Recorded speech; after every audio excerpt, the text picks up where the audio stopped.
Chapter number 2 की exercise का question number 12 देख लें। Show that the sum and difference of two perpendicular vectors of equal length are also perpendicular and of same length. Consider two vectors A and B. हमारे पास vector हैं जैसा कि ये हमें डायग्राम में दिखाया हुआ है, ठीक है। एक वेक्टर ये है और ये हमारे पास वेक्टर है ए और एक वेक्टर तो ए और बी हमारे पास टू वेक्टर्स हैं। तो A equal to B and angle between two vector is 90 given by using head to tail rule. तो ये हमारे पास by head to tail rule अगर हम वेक्टर को जमा करें, हमारे पास ए वेक्टर ए है तो ये दोनों एक दूसरे पर परपेंडिकुलर हैं। बी ये वेक्टर बी है, ये ए है। तो अगर मस्तबी में देखें, अगर हम कोऑर्डिनेट सिस्टम में देखें तो ऊपर को कोऑर्डिनेट क्या होता है, पॉजिटिव। तो ये हमारे पास इसका रिजल्टेंट जो है वो क्या होगा, ए और बी दोनों का प्लस होगा ना रिजल्ट। तो ये कितना एंगल बन रहा है 45 का। और अगर बात करें अब नीचे को, तो नीचे को कोऑर्डिनेट में क्या होता है माइनस। तो ये ए में से ये वाला बी क्या हो रहा है माइनस कर देंगे, वो रिजल्टेंट इक्वल होगा। धीरे धीरे समझते हैं। ये हमारे पास रिजल्टेंट वेक्टर एक हमारे पास क्या होगा प्लस होगा, एक दफ़ा हमारे पास माइनस होगा। इन दोनों का मैग्नीट्यूड हम एक को कह रहते हैं आर और एक को कह रहते हैं आर प्राइम। तो आर इज इक्वल टू जब पॉजिटिव है तो दोनों का उसी तरह से मैग्नीट्यूड क्या होता है, दोनों कंपोनेंट का स्केयर होता है ना। हमारे पास दो कंपोनेंट है, एक ए और बी, उसका रिजल्टेंट क्या है आर। तो उसी तरह ए का स्केयर प्लस बी का स्केयर, उसी तरह उसका आगे ऊपर स्केयर रूट आ गया। अब आर प्राइम की बात करें तो ए का square plus into minus B का स्केयर। अब फार्मूला अप्लाई करें तो माइनस का स्केयर क्या होता है पॉजिटिव, तो ये पॉजिटिव हो गया। तो उसने यही तो पूछा है ना कि the sum and difference of two perpendicular vectors of equal length is also perpendicular and of same length. तो लेंथ क्या हुई, सेम हुई, फ़र्क आया दोनों में। लेंथ दरअसल किसको कहते हैं, मैग्नीट्यूड को। तो मैग्नीट्यूड तो दोनों का सेम आ गया, इसका भी A square plus B square under root और इसका भी A square plus B square under root. For equation 1 और 2 it is clear R is equal to R prime के।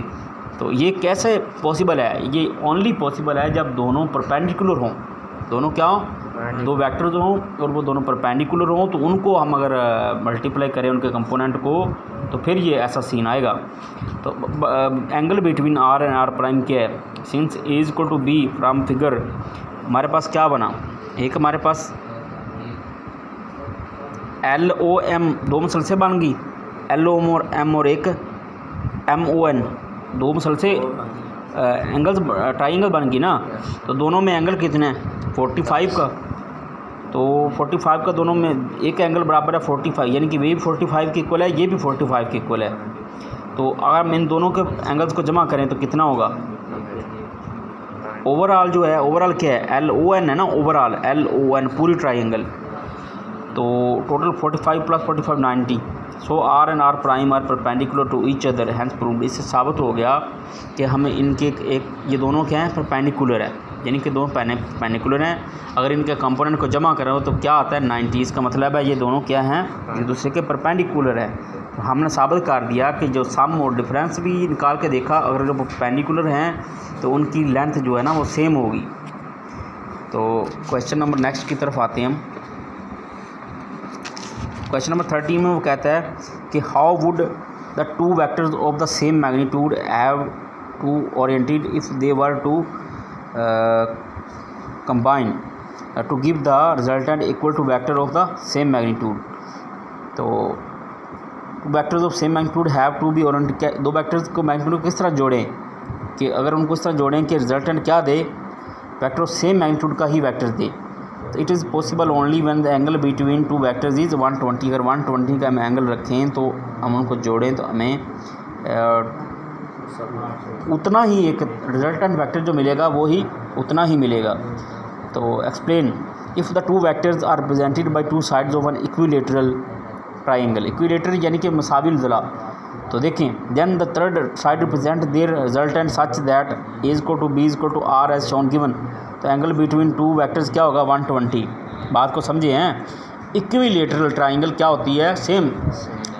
अगर हम दोनों एंगल्स को जो 120 के एंगल बना रहे हैं इक्विलेटरल ट्राइंगल का साइड बना दें तो क्या देंगे, जो सम होगा वो भी इक्विलेटरल होगा ना, तीनों में बराबर होगा, बराबर सेम होगा।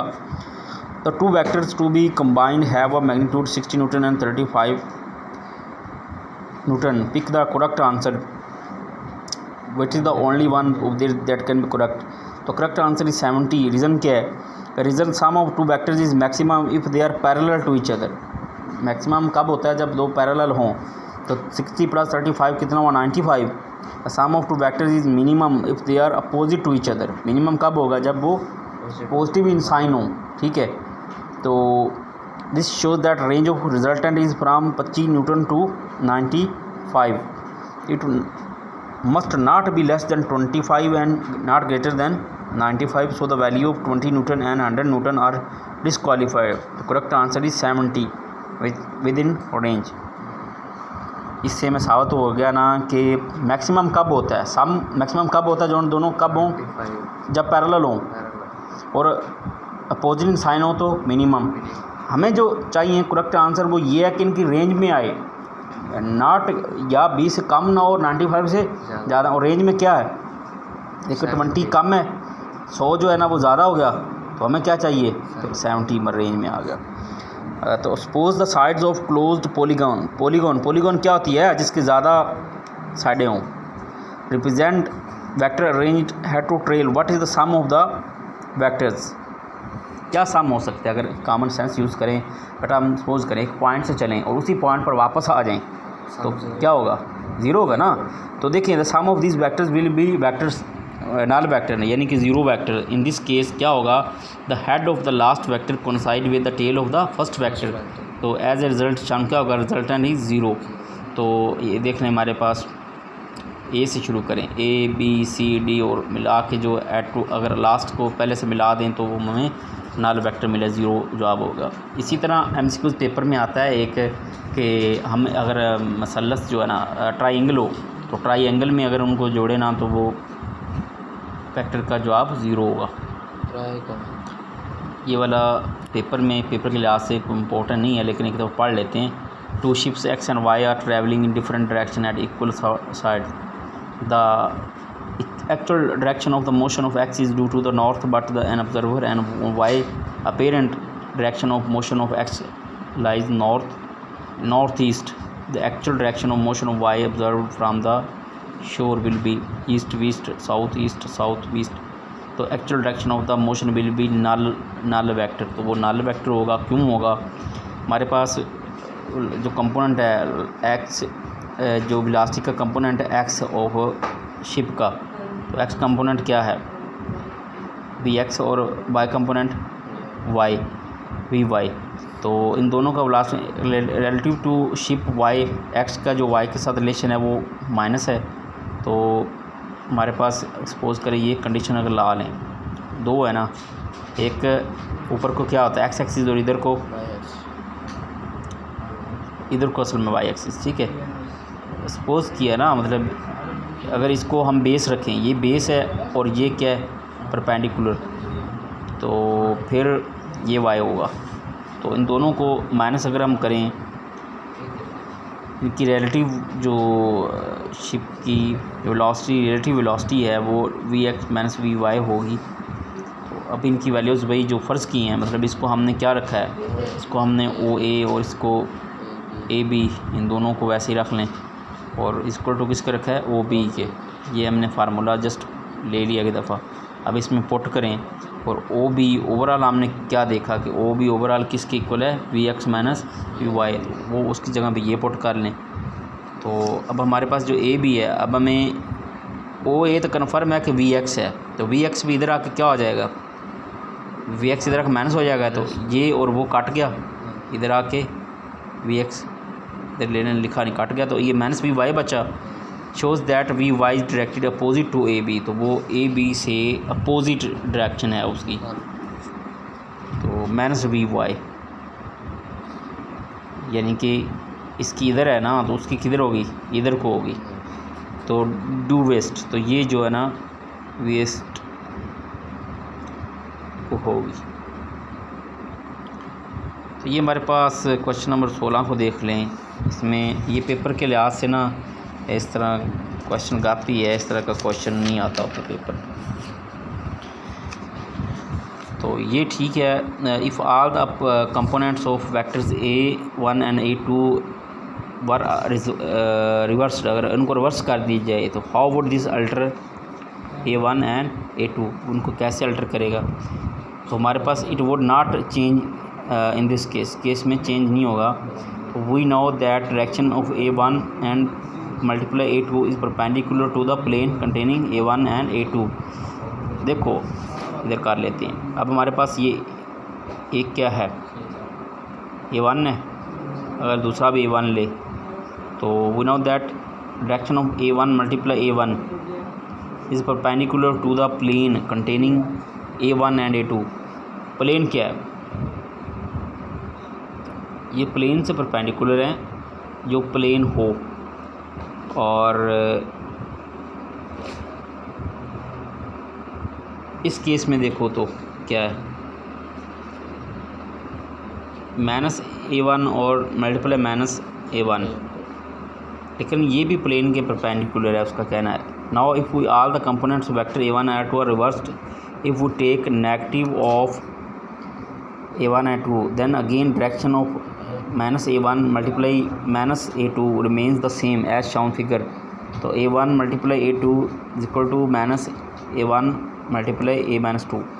ये देखिए जो बात कर ना परपेंडिकुलर की, एक प्लेन हो हमारे पास, एक प्लेन सपोज करें तो उसमें ना एक आउट ऑफ द प्लेन होता है और इनटू द प्लेन होता है। इस केस में वो क्या है, ये सपोज करो ये अबव द प्लेन है, यानी कि परपेंडिकुलर, यानी कि अगर ये प्लेन है ना तो ये क्या है, इस तरह परपेंडिकुलर है प्लेन से। तो ये क्या है, ये भी परपेंडिकुलर है लेकिन अपोजिट इन डायरेक्शन है। बस ये अगर इधर को हैं तो इसकी डायरेक्शन क्या है, उल्टी है। तो बस इतना इसमें फ़र्क किया है। तो वो दोनों में कहता है कि क्या होगा, it would not change in this case. इस केस में ये तब्दीली नहीं आएगी। तो we reverse would alter A1 and A2। अगर देखो इनको मल्टीप्लाई करो तो वो भी पॉजिटिवली हो जाएगा ना, इसका रिज़ल्ट भी पॉजिटिव ही आएगा, इसका रिज़ल्ट भी पॉजिटिव आएगा। तो नेक्स्ट देख लें, name the 3 different conditions that could make A1 multiply A2 equal to 0। Null vectors को कौन बना सकती हैं? तो A1 and A2 are 2 vectors, then A1 multiply A2 is equal to क्या होगा, A1 A2 sine theta n का hat. तो A1 and A2 is null vector only, ये कंडीशन हो सकती हैं। A1 A2 is a null vector, A1 A2 are parallel, जब दोनों पैरेलल हों तो तब ये नल हो सकते हैं, तो जवाब इक्वल के 0 आ सकता है, या एंटी पैरेलल हों। असल में ये होना था A1 R2 is a null vector. दरअसल ये इसकी कंडीशन का ये तो पार्ट है, ये कंडीशन बेसिकली ये दो हैं, दो कंडीशन है कि पैरेलल हों या एंटी पैरेलल हों। यानी कि या थीटा 0 होगा तो फिर भी साइन 0 जो है वो 0, तो अगर 180 होगा तो फिर भी माइनस में हाँ 180 हो वो भी 0, तो ये जो है ना इस तरह जो है ना वो 0 ही हो जाएगा। आइडेंटिफाई ट्रू और false statement and explain the reason a body is in equilibrium implies that it is neither moving nor rotating. Co-planar forces acting on body form a closed polygon, then the body is said to be in equilibrium. Statement is false, ये statement गलत है। क्यों गलत है अब देखते हैं कि the because in dynamic equilibrium both body में मूव और rotate with uniform velocity. Dynamic equilibrium यानी कि वो एक्विलिब्रियम की हालत में है लेकिन डायनामिक मुतहरक है, लेकिन जारी है, लेकिन है एक्विलिब्रियम की हालत में। या तो मूव करेगा या रोटेट करेगा, या यूनिफॉर्म से रोटेट मूव करेगा या यूनिफॉर्म से ही रोटेट करेगा। Reason in this case first condition of equilibrium is satisfied and the body set to be in translational equilibrium. यानी कि वो है तो एक्विलिब्रियम में ना, ओवरऑल उस पर कोई नेट फोर्स नहीं लग रही। बॉडी में भी may or rotate with uniform velocity के साथ अगर वो रोटेट कर रहा है तो वो फर्स्ट कंडीशन को फॉलो करेगा। तो ओवरऑल तो यानी देखो अगर वो एक पॉइंट पे घूम रहा है तो नेट फोर्स तो कोई नहीं है, वो एक जगह पे घूम रहा है। तो body set to be in translational equilibrium, ये हम पढ़ चुके हैं। Picture is suspended from a wall by two strings. Show diagram the configuration of the strings for which the tension of string will be minimum. तो tension of string minimum कहाँ होगी, ये यूँ कह लो कि ये एक वाइट बोर्ड है, वो इधर जो है ना रस्सी से लटकाया गया है, सेम केस वो देख लो जैसे, ठीक हो गया। तो यहाँ पे क्या है साइन थीटा और यहाँ पे दोनों तरफ कोस थीटा। तो let the picture is pended from wall by 2 strings shown figure, resolve the tension into rectangular components. तो हमारे पास दो ही कंपोनेंट हैं, सिग्मा वाई को 0 और सिग्मा वाई के वाई जो है ना वाई के दो कंपोनेंट्स हैं, दोनों ही है ना, वाई में दो कंपोनेंट दिया हुआ है ना, sine theta T sine theta, जो कि बराबर किसके है, ओवरऑल उसके वेट के इक्वल उस पर लग रहा है। और ये 2 साइन थीटा हो जाएंगे, दोनों जमा जो हो रहे हैं। तो टी को अगर टेंशन को एक साइड पे रखें तो ये उधर जाके 2 साइन थीटा डिवाइड हो जाएंगे। इसी तरह tension will be minimum if sine theta is maximum, sine theta maximum होगा तो टेंशन मिनिमम होगी। That is sine theta is equal to 1, theta is equal to 90। अगर थीटा 90 हो तो tension will be minimum, W is equal to 2 sine theta. ये वाला same case है, ठीक है ना, ये केस है ना। थीटा क्या है 90, जब थीटा 90 का होगा तो 90 साइन 90 कितना था 1, वो 2 का 2 ही रह जाएगा। यानी कि इस केस में टेंशन मिनिमम होगी W/2। Tension will be minimum if strings are vertically, अगर स्ट्रिंग्स वर्टिकली होंगी, ये वर्टिकल है ना, वर्टिकल होंगी तो मिनिमम होगी, अगर इस तरफ होगी तो ज़्यादा होंगी। यही वो बताना चाह रहा है। यहाँ पे टेंशन वो कहता है मिनिमम होगी अगर वो वर्टिकल अटैच हो, अगर इस साइड पे हो तो टेंशन ज़्यादा होगी। तो लास्ट क्वेश्चन क्या ना, body rotate about its center of gravity under the action of weight, but no, it is not possible. In this case the line of action of forces passes through pivot point center of gravity, so the moment arm becomes 0। तो हमें torque क्या बताता है, L/F। तो जब L 0 होगा उसी pivot point वो एक्सिस के गिर्द घूम रहा है, ग्रेविटी के गिर्द, its centre of gravity under the action of its weight. तो लेंथ अगर 0 है तो टार्क प्रोड्यूस नहीं होगा, and torque will also be 0, torque 0 होगा।